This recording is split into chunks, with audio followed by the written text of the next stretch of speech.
সাকিব আল হাসানকে নিয়ে শেষ পর্যন্ত আশঙ্কাটাই সত্যি হলো। আইসিসির তরফ থেকে সাকিবের বোলিংয়ের ওপরে নিষেধাজ্ঞা আসলো।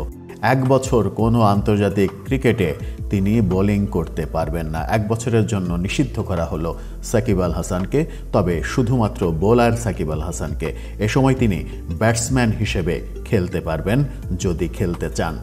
বোলার সাকিব আল হাসান ভারতে দ্বিতীয় যে পরীক্ষা সেই পরীক্ষায় ফেল করেছেন। তার বোলিং অ্যাকশন শুধরানোর জন্য আইসিসি 1 বছর সময় দিয়েছে।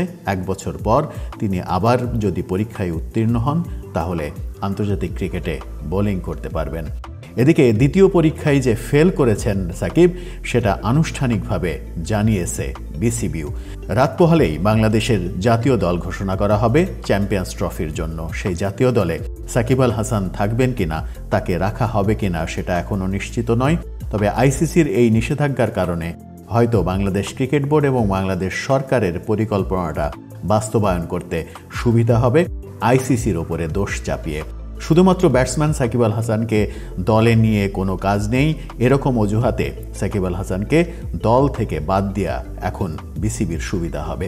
এখন দেখার বিষয় শেষ পর্যন্ত ব্যাটসম্যান সাকিব আল হাসানকে দলে রাখেন কিনা বিসিবির নির্বাচক মণ্ডলী।